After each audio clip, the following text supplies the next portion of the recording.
नमस्कार, मैं डॉक्टर राजू प्रसाद, हिंदी विभाग रामजयपाल कॉलेज छपरा।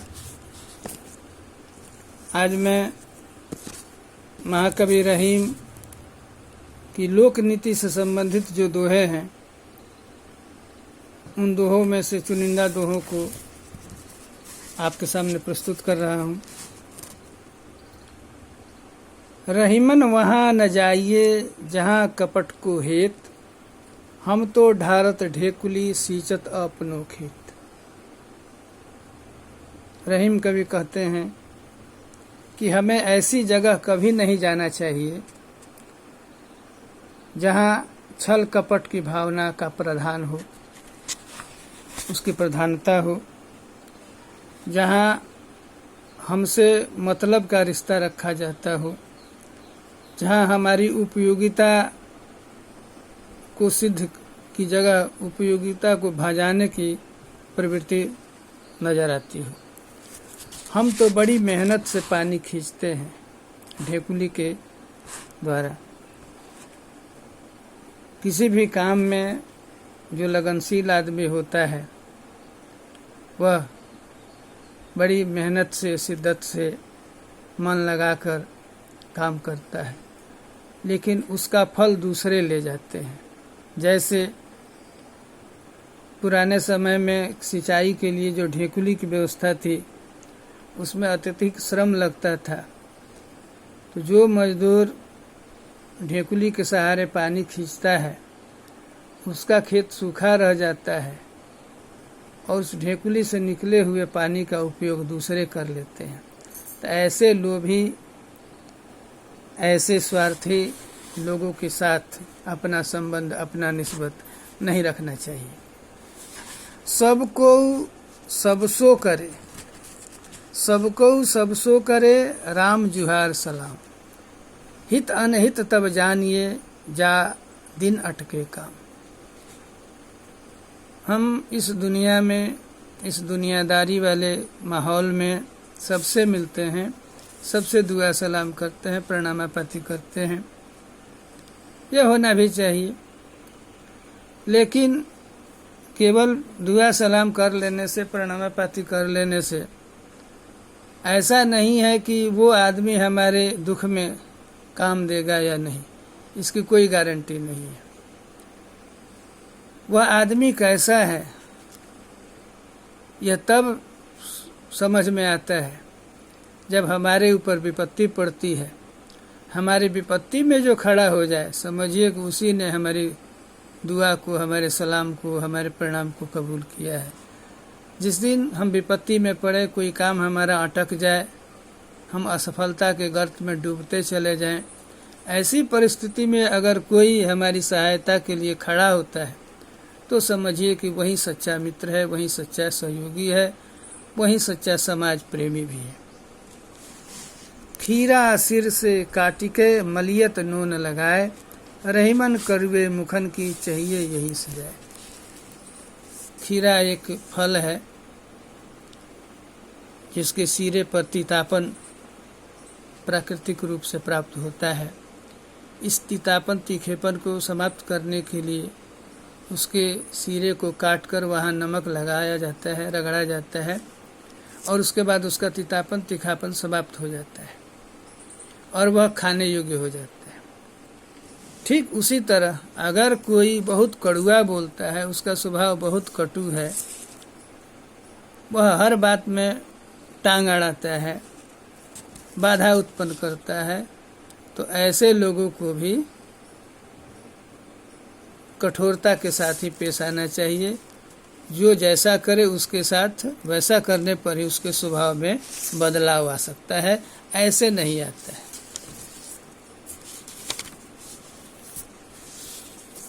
आगे कबीर कहते हैं, रहीम कहते हैं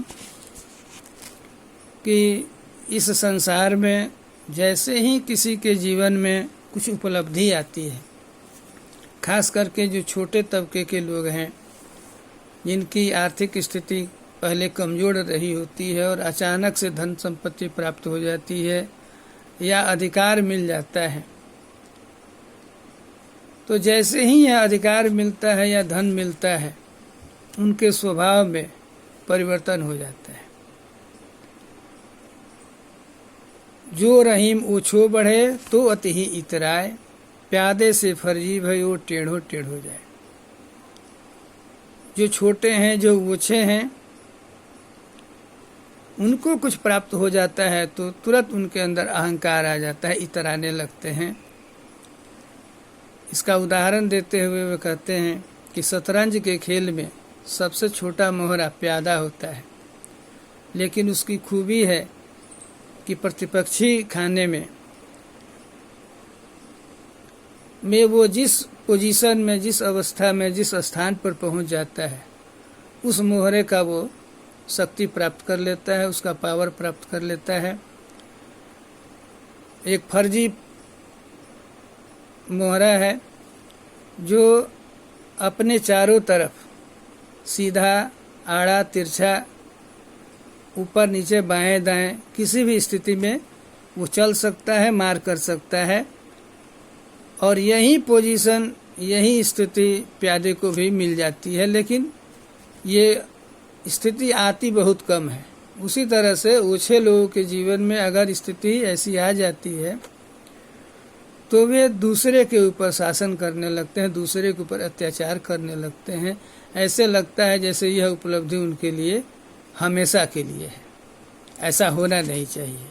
अगर कोई छोटा या ओछा आदमी अगर तरक्की कर जाता है तो उसे घमंड से इतराना नहीं चाहिए।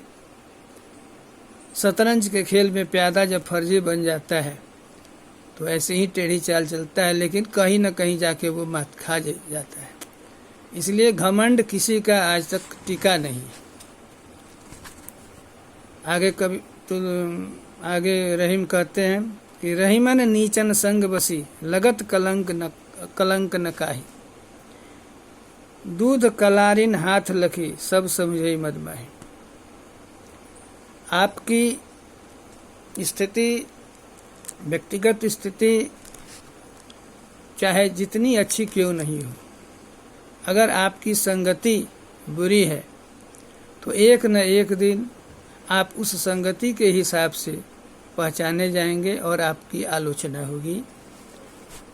इसी ओर ध्यान देते हुए रहीम कहते हैं कि रहीमन नीचन संग बसी। जो नीच के साथ रहते हैं उन्हें एक न एक दिन कलंक लगता ही है, अपमानित होना ही पड़ता है। जैसे दूध कलारिन हाथ लगी, शराब बनाने वाली जो कलारिन होती है उसके हाथ में अगर दूध का प्याला भी हो तो कोई उसे दूध नहीं समझता है, सभी यही समझते हैं कि वो शराब लिए हुई है, शराब पी रही है। नीच लोगों के साथ हमारा कभी भला नहीं होता और हमें कलंकित होना ही पड़ता है, कलंक का सामना करना ही पड़ता है।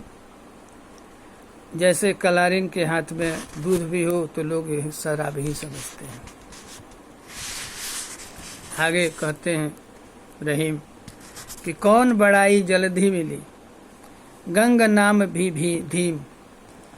केही की प्रभुता नहीं घटी, पर गए रही। कौन बड़ाई जल्दी मिली, गंग नाम भो भीम। केही की प्रभुता नहीं घटी, पर घर गए रही। हम समाज में रहते हैं और हमारी स्थिति में परिवर्तन होता रहता है। जब हम अभाव में होते हैं तो दूसरे के सामने हाथ फैलाना पड़ता है और हाथ फैलाने के साथ ही हमारी जो पहले की उपलब्धि होती है वह क्षीण हो जाती है। हमारा जो तेज होता है, हमारा जो प्रभाव होता है वो मध्यम पड़ जाता है। जैसे पतित पावनी गंगा, स्वर्ग से उतरी गंगा, शिव की जटाओं से निकलने वाली गंगा भी अंततः 3,500-4,000 हजार किलोमीटर की यात्रा करते हुए जब समुद्र से जाके मिल जाती है तो वह अपना अस्तित्व खो देती है। समुद्र विशाल है, गहरा है, विस्तृत है, और उस समुद्र में जब गंगा मिल जाती है तो उसका अस्तित्व समाप्त हो जाता है। तो रहीम कहते हैं कि गंगा की कितनी भी बड़ी महिमा है, पर समुद्र में बैठ जाने के बाद उसकी महिमा घट ही जाती है। घट क्या जाती है, उसका नामो निशान मिट जाता है। अतः दूसरे के घर स्वार्थ लेकर जाने से हमारा प्रभाव घटना तय है, हमारा बड़प्पन का घटना तय है। हमें इस स्थिति से बचना चाहिए।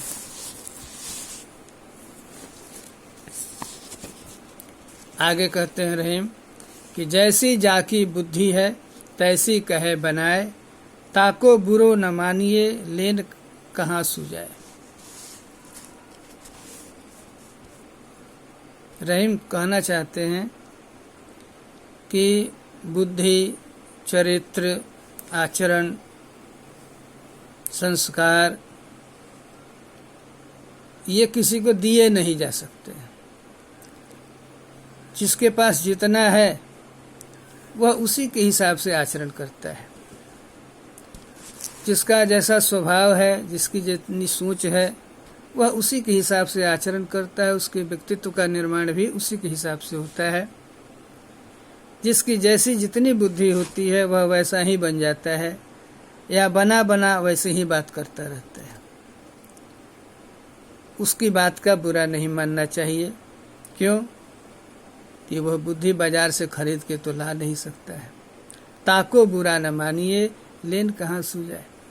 आपके पास समझ है तो आप उसे किनारा कर लीजिए। आप उसे समझा भी नहीं सकते हैं तो उसे पीछा तो छुड़ा ही सकते हैं। तो ताको वह क्या करता है, आपका कितना अहित करता है, इसको भूल जाइए, उसको माफ़ कर दीजिए, लेकिन उससे अलग हो जाइए। क्योंकि उसकी बुद्धि में विस्तार होने वाला, परिष्कार होने वाला स्थिति है नहीं। आगे कहते हैं रहीम कि जिही अंचल दीप दुर्यो हन्यो सोता ही गात, रहीमन असमय के परे मित्र शत्रु है जात।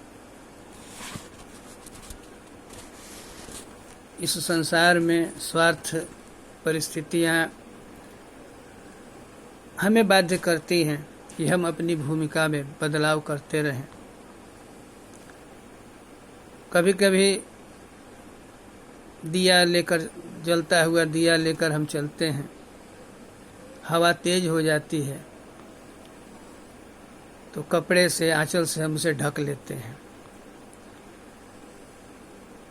तो जिस दीपक को हम अपने आंचल से ढककर उसे जीवित रखते हैं, उसकी लौ को जीवित रखते हैं, वही दिया उस कपड़े में लग जाता है, उसकी लौ लग जाती है और कपड़ा के साथ हमारा शरीर भी जल जाता है। अर्थात हम तो दीपक को मित्र मान रहे थे, लेकिन वही हमारा शत्रु हो जाता है। साड़ी के जिस अंचल से दीपक को छिपाकर एक स्त्री हवा से उसकी रक्षा करती है, समय पड़ने पर, समय विपरीत होने पर, परिस्थितियां बदल जाने पर दीपक उसी अंचल को जला डालता है। बुरे दिन आते हैं, परिस्थितियां विद्रूप होती हैं, तो मित्र भी शत्रु हो जाता है। आगे रहीम इस दोहे में क्या कहते हैं, पहले दोहा देखिए।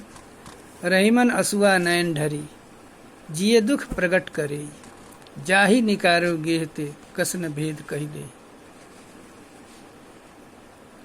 कोई जरूरी नहीं है कि हम अपने सुख दुख को व्यक्त करने के लिए वाणी का उपयोग करें, जिह्वा का उपयोग करें।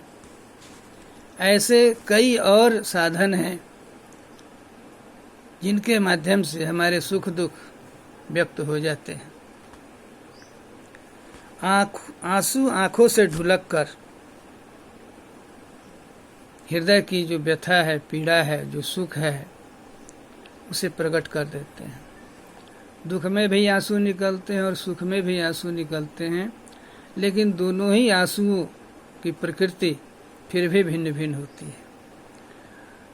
आंसू आंखों से निकलकर ढुलककर अंतर की व्यथा व्यक्त कर देते हैं।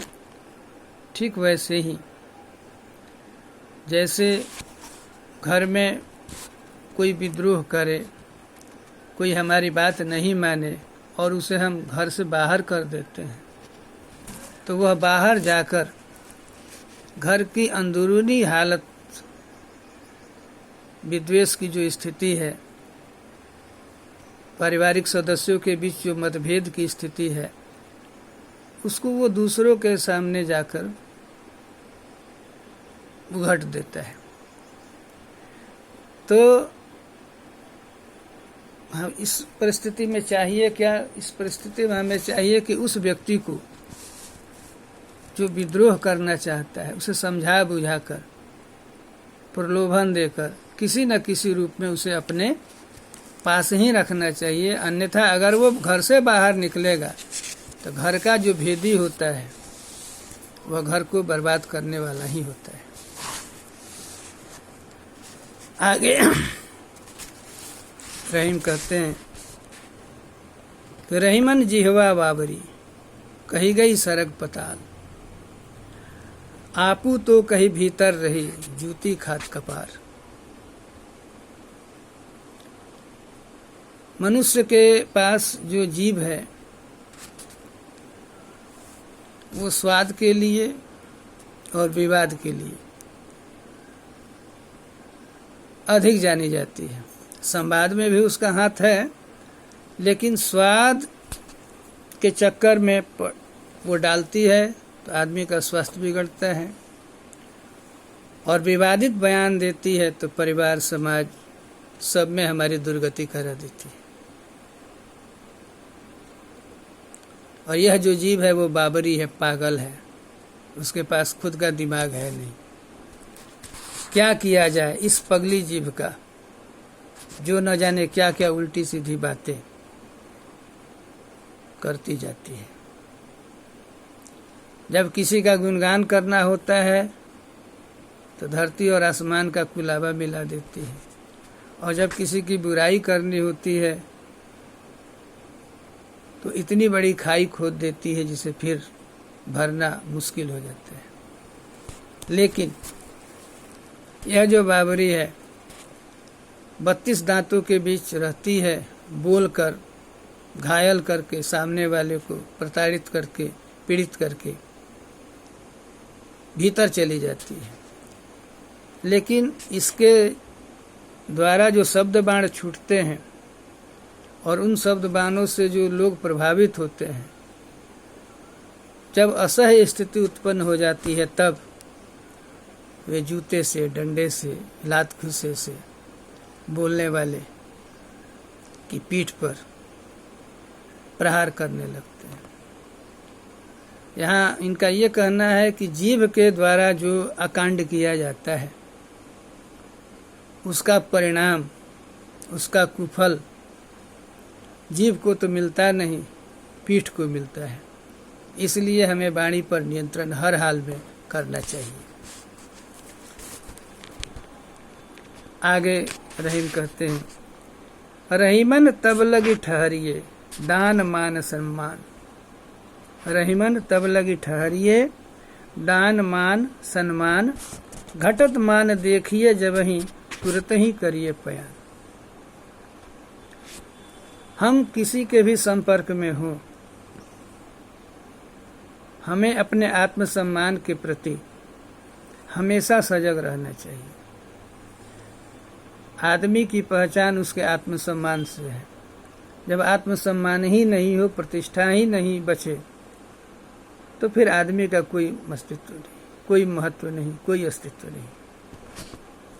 इसलिए जहाँ भी जाना हो या रुकना हो तो वहाँ उतनी ही देर तक रुकिए जहाँ आपको, अगर दान लेने वाली स्थिति है, अगर कोई दान देता रह रहा है तो ठीक है, जहाँ से आपको मान मिलना है, अगर मान मिल रहा है उचित परिमाण में तो ठीक है।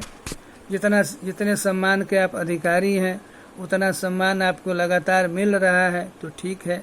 लेकिन जैसे ही आपको ऐसा लगे कि आपके मान सम्मान में कमी हो रही है, आपकी आवभगत में कटौती हो रही है, तो वहाँ से चल देना चाहिए। जैसे ही मान घटने लगे, जैसे ही लगे कि अब आपकी उपेक्षा हो रही है, तो वहाँ से हटिए, वहाँ से भागिए, वहाँ से प्रयाण कीजिए। आगे रहीम कहते हैं, रहीमन खोटी आदि को सो परिणाम लखाए, जैसे दीपक तंभक है कज्जल बमन कराए। रहीमन खोटी आदि को सो परिणाम लखाए, जैसे दीपक तंभक है कज्जल बमन कराए। रहीम कहना चाह रहे हैं कि जिसका आरंभ, जिसका प्रारंभ, जिसका आदि अगर कालिमामय है, बुरा है, आपराधिक छवि का है, तो उसका अंत भी कालिमामय आपराधिक छवि के साथ ही होगा। जैसे दिया जलता है तो प्रकाश अंधकार को दूर करता है, लेकिन साथ ही साथ वह दिया काजल को, कालिमा को, कालिख को छोड़ता भी है। इस तरह दीपक की यात्रा शुरू होती है अंधकार से और समाप्त भी होती है अंधकार पर। तो जो जिस प्रकृति का होगा उस प्रकृति में कोई अंतर आने वाला नहीं है।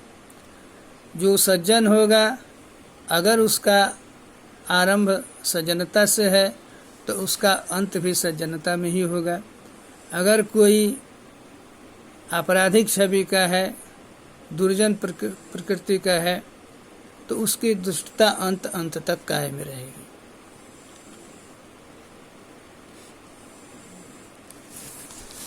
आगे रहीम कहते हैं, धनी रहीम जल पंख को, लघु जिय पियत अघाय, उदधि बढ़ाई कौन है जगत पियासु जाए। इस संसार में जो भी वस्तुएं हैं, उन वस्तुओं का कुछ न कुछ उपयोग है, उनकी कुछ न कुछ उपयोगिता है। बड़ी वस्तुओं की अपेक्षा छोटी वस्तुओं का मूल्य कहीं अधिक है, उनकी उपयोगिता कहीं अधिक है, उनकी सुलभता कहीं अधिक है, उन तक हमारी पहुंच कहीं अधिक है। जैसे छोटे कूप में, छोटे गड्ढे में, छोटे तालाब में कीचड़ भी होती है, पानी भी होता है,